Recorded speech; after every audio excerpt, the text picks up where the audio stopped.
Our guest this hour is the man with the golden pen because he's written not one, not two, not three, but 4 books about the James Bond phenomenon.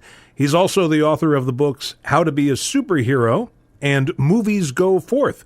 His writings have appeared in the Huffington Post, the Los Angeles Times, Movie Phone, Empire Magazine, and other distinguished news and entertainment outlets. Mark Edlitz, welcome to the show. Very happy to be here. Thanks for having me. Having just read through a little bit of your CV there, would it be fair to say that you're an author who primarily examines art, events, and people in pop culture? I would say that indeed. Well, I remember when your first James Bond-themed book came out, The Many Lives of James Bond, how the creators of 007 have decoded the super spy, and that covered different aspects of the Bond franchise, really, going into movies and TV and comics and all sorts of stuff, and eventually that snowballed into 4 books about James Bond. So when did you become a Bond fan to begin with? Well, I don't know how I wound up writing 4 books on James Bond. That was never the intention. But I do plead guilty as charged to both counts as being a 4-time Bond author and a big Bond fan. My first exposure to Bond, at least in the theater, was my parents took me to see Moonraker. And I was blown away. And then the second Bond I saw after that in the movie theater was For Your Eyes Only. And so the first is a outer space Bond adventure, and the second is a super gritty, violent tale. And it showed me that there's no one right way to make a Bond movie, that you've got plenty of latitude in terms of your approach. So we must be somewhere around the same age, because Moonraker was my entry into the Bond universe too, and I saw it at a drive-in theater, which may in fact be the perfect setting to see Moonraker. Well done. And by the time I got heavily into reading all of the novels and a full-on Bond fanatic, Roger Moore was my Bond growing up, but Timothy Dalton became my Bond as a seasoned Bond fan at that point. And we'll get into a book in just a little bit that covers what might have been had Timothy Dalton's run as Bond been extended past 2 films. But let's begin with that first book I talked about, The Many Lives of James Bond. Tell us about that one. That book is 2 things. One, it is a series of interviews with the writers, filmmakers, and directors who made Bond movies. It is also interviews with Bond comic book writers and Bond on radio, Bond in cartoons. So it's a character study of Bond through the different people who interpret him through the different media, which sounds a lot more pretentious than it is. It's really me just asking a lot of Bond filmmakers and writers all the questions that a Bond fan wants to know. But it's also a series of interviews with Bond actors in different media. So it's the guy who played Bond on the animated TV series, James Bond Jr. It's the guy who played Bond on the Oscars and the Academy Award tribute to the Broccoli's and the series. It's interviews with Roger Moore and George Lazenby, obviously the Bonds of the cinema. Bond's a video game. I think I interviewed 5 actors who played Bond in video games and 2 who played Bond on radio. So the book is primarily about the films, and that's most people's touch point to Bond, much more than the novels even. But even with that, there's been a bunch of actors who've officially played Bond, and I think that book collects the most interviews with Bond actors ever. So when it came to your second book, The Lost Adventures of James Bond, Timothy Dalton's 3rd and 4th Bond films, James Bond Jr., and other unmade or forgotten 007 projects, was that a case where this was research that you had accumulated from that first book? So what happened is... And then it turned into the second one, right? That's exactly correct. That was the starting point. So my publisher, when I signed the contract with them, said, "Could you write a book that's 80,000 words?"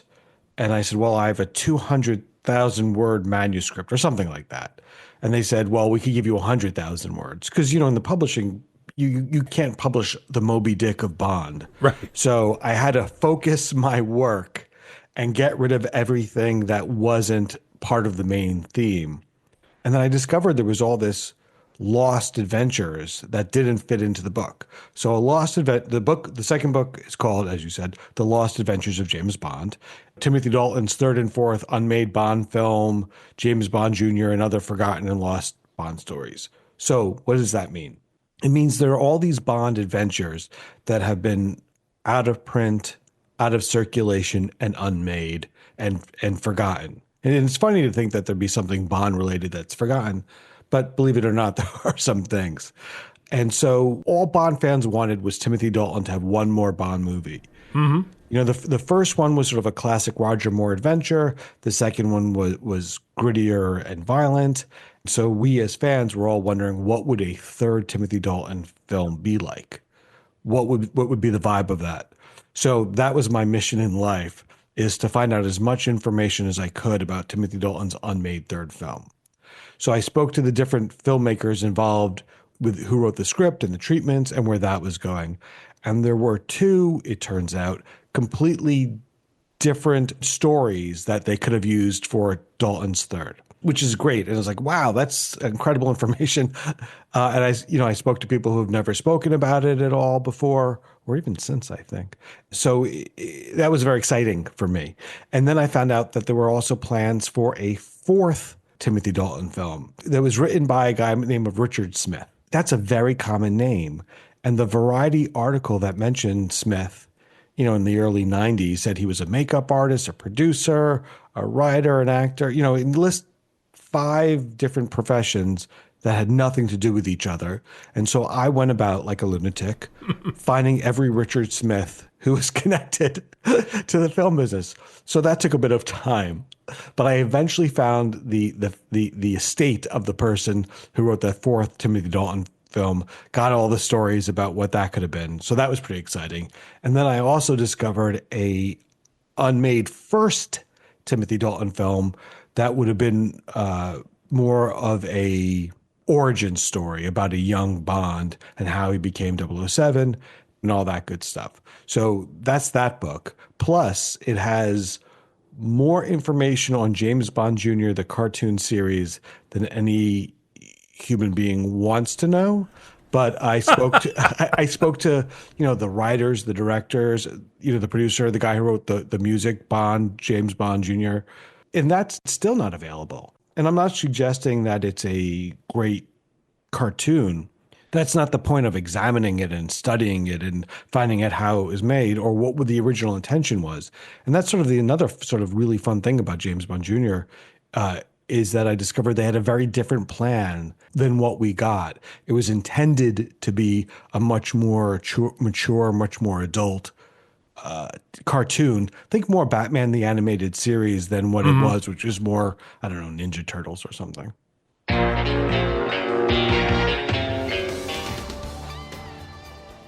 We just heard The Pretenders with the song Where Has Everybody Gone, as heard in the 1987 James Bond film The Living Daylights, starring Timothy Dalton. We're talking with author Mark Edlitz today about several of his James Bond-related books, and we were mentioning the unmade Timothy Dalton films, as you describe, in The Lost Adventures of James Bond. And I remember that one of the premises sounded pretty good, and the other one had Bond fighting robots, which to me seemed like a bit much. So the one thing that I think fans should understand as they hear these ideas are moments in time that have happily been preserved for us Bond fans. You have filmmakers and writers who are exploring ideas. And one of the ideas that they explored, as you just alluded to, was this idea of Bond versus what's sometimes called a killer robot or a Terminator. And that's true, but it's also, I try to provide more context for it in terms of what were they thinking. They never did it. They decided, as you said, maybe this wasn't such a great idea. But it came about because the whole story for that unmade Dalton Bond was technology pushed to its limits. Well, if the villain's car is pushed to its limits and he's in a sort of a smart building, maybe we could do something with a killer android. And it might sound a little bit too much like $6 Million Man or too Terminator-y, but you were meant to leave having questions about, like, who was that? Was it a full android, or was it, a humanoid with some parts that were enhanced? It was never really, really spelled out. And this idea of the unexplained in Bond can be fun. Like, if you look at Live and Let Die, we've got the Jeffrey Holder character, Baron Samedi, who is killed a few times throughout the movie. Right. And they never explain that. And the last image is of him on the train, laughing. And I think they were going for something more like that, which was a little bit of pushing the limits of fantasy, just a little bit, where there were questions. And again, they decided not to do it. And while all of this was going on the cinematic side of Bond, in the literary world, there were new James Bond novels being written and published. And you get into that in your third book, James Bond After Fleming, the continuation novels. And I know there are Fleming purists who don't take those novels seriously. I did when they were released because, well, I was a fan and there were new James Bond adventures for me to enjoy. So I was all for it. And I know there have been authors who've written several Bond novels, many of them, like John Gardner or Raymond Benson. And then there were some authors who were one and dones, and you go through all of them in this book. Yeah, as a Bond fan, my primary point of contact is the movies. And then it became Fleming's books. And then I was aware that there's continuation novels, which, as everyone knows, are Bond novels not written by Fleming. That's what a continuation novel is. But I had no idea that there were so many. I hadn't read them all. There's no books that are just about the James Bond continuation novels. It's something that gets mentioned in books about the films or about the phenomenon, but nobody has written a book just about the continuation novels. And there's probably a good reason for it. Right. There's over 50. So I was like, oh my gosh, I'm going to have to read 15 novels and have something interesting to say about them. So it's meant to be a companion to help anyone who's sort of interested in Bond find more cool Bond adventures. And they've been doing it for so long. And I also go into the sort of the publication history of it. And after Fleming died, it was not a no-brainer that there'd be more Bond novels. This character came from Fleming. It is so associated with Fleming. Everyone says, it's his life, but right, disguised or amped up to a more fun or more fantastic degree. So how could someone else write them? And Fleming, his widow, argued. Plus, when he died, people didn't do it. It wasn't in the pop culture soup the way it is today. Right. But over the years, there have been different variations of these Bond continuation novels, from the fantastical to more Fleming-esque. There's modern day Bond, there's period Bond, there's Bond spin-offs, there's the Moneypenny Diaries, which sounds like a romance novel, the Moneypenny Diaries, but are actually proper Cold War thrillers. So there was so much to unpack and investigate. There's a Bond pseudo-biography or autobiography, depending on how you the John Pearson book, yep. There's the Bond kids books, the Young Bond series. There's so much out there. So it's like, well, maybe this will help people find something that they like. And it was recently announced that Raymond Benson is going to be doing a Felix Leiter spin-off book. So maybe if there's a second edition of this one, the continuation novels continue. The continuations are always continuing. Yeah. So it's you when you write a book like this, you're like, oh, or about the Bond movies, you're like, this book will never, in some ways, be finished. And you don't necessarily want the book to be finished because you want more Bond movies, you want more Bond books, you want more Bond video games. But because it's not closed, there's always like, oh, what's happening next? That obviously led into the fourth book. I don't want to say the last, because who knows where it goes from here. You might have Bond the Amazon years, but we'll get to that in a moment. But keeping 007 alive, conversations with James Bond continuation authors. I'm assuming this was an outgrowth of the of the previous book. You had spoken to these gentlemen and decided to. Oh no! So this came about. It is an outgrowth. You're absolutely right. I was nearly done with this book, James Bond After Fleming. I was nearly done with that, and my uncle said, "Hey, did you interview any of the authors?" And the answer was, I didn't try, because the other books had more interviews in them. I was like, let me just do something different as a writer and an experiment, and not do an interview book. But it was like, oh, that's a good idea, interviewing the authors. Then I started to interview them, and I did include some of that in the first book, but not a lot. And so this other book, Keeping 007 Alive, is just interviews, and that's interviews with every single living Bond continuation author. So it starts from the Brosnan era, 1997, Raymond Benson, to every single Bond continuation novelist since.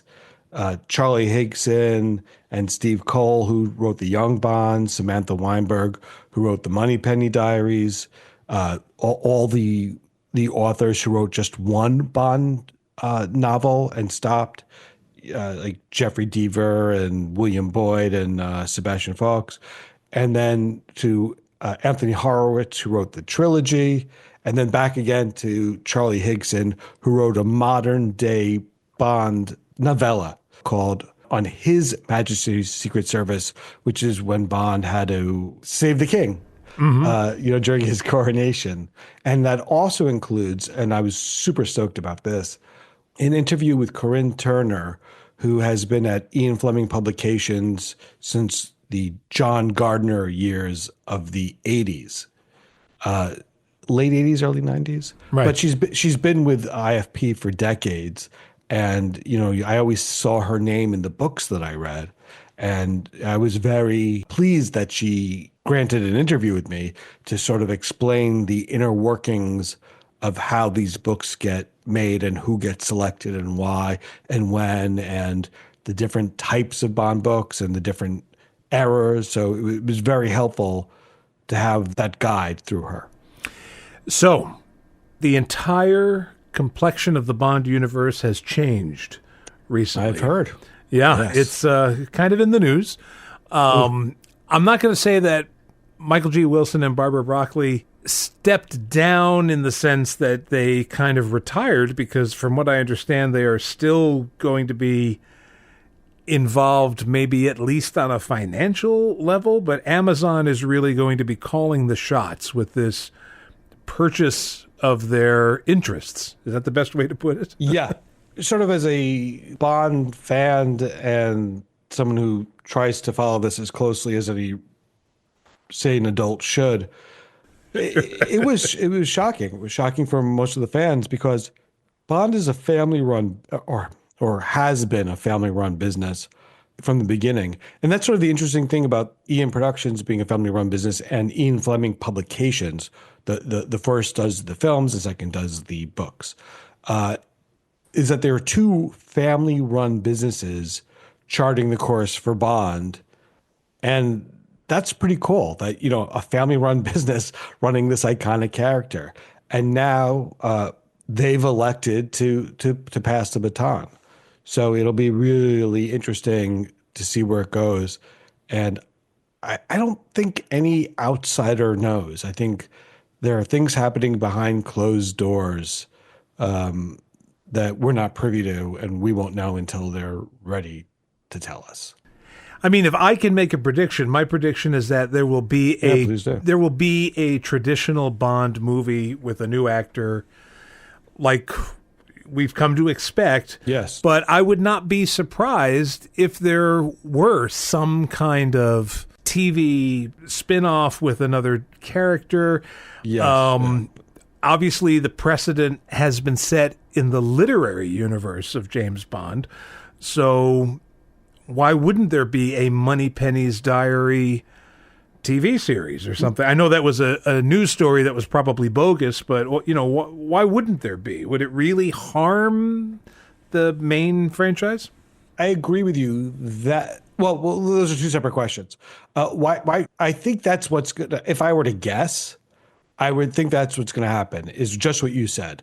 The Bond feature films stay theatrical. We'll probably get them a little more frequently than we have during the Craig era. I would hope. Yeah, exactly. Yeah. And then, as you say, we'll get some sort of TV streaming Bond spinoff. Maybe Young Bond, maybe Moneypenny Diaries, maybe a series about the other agents in the 00 division. Maybe the film Bond might show up in that series. Maybe. All that is I think is a good bet, is a safe bet. I think whether it will harm the Bond franchise or not will depend on the quality of the shows. I think Bond so far has lasted so long based on this idea of quality and scarcity, which is to say, not the first few films, came out much closer together yearly, every couple of years. We don't expect to see a film every year, but a film every 2 or 3 years. But that still has a little bit of scarcity. But what we've seen in media is when there is not scarcity, irrespective of the quality, if there's too many Star Wars series, if there's too many Marvel series, if there's too many, it stops being special and starts becoming disposable. And that would be my concern going forward, is that they keep some level of scarcity and quality. I'm just happy that there's something in the news. You know what I mean? Yeah. Oh, for sure. And there I'm with you as well. Even though maybe I hope I didn't sound too grumpy. But yes, more Bond. Good. I want to see more Bond. Bond has been so much fun. There's friendships made through Bond and Bond fandom, and Bond becomes an entry point to conversations. It doesn't necessarily be the period. It could be, how you begin a friendship, or or just for most people, it's just a fun night out at the movies, or, once a year they watch it, on the holidays with their family, and becomes special because of that, or it's passed from one family member down to another family member, and it's just an excuse to spend time with someone you care about. All that, it would be great. Mark, this has been great. I'm glad we had this conversation. If someone were to express an interest in any of the books, or maybe all 4, where's the best place for them to go, and where would they follow your activities in case there's a Bond book number 5 on the horizon at some point? What a lovely question. Thank you. I guess Amazon is the easiest way to get the books. I'd say The Lost Adventures of James Bond, if you're, a Dalton fan, or really any of them. Keeping 007 Alive is my newest. Anything, I'd be grateful if anyone takes a chance on it. Or what really helps an author is a 5-star Amazon review. That I can't stress how essential that is for the for authors who are not Stephen King. It really helps break through the algorithm. But anyone who's listened to this, I'm also on Twitter or X and Blue Sky under Mark Edlitz. But anyone who has listened to this whole conversation, I just want to thank them and thank you. I'm grateful for the opportunity. Well, it's my pleasure. And maybe, maybe your next book will be, you have to listen to 50 Bond podcasts. There might actually be 50 of them now. Oh my gosh. Yeah. There's so many. Sure. But thanks so much, Mark. And we look forward to seeing whatever you've got happening in the future. Thank you so much. I appreciate it. Cheers.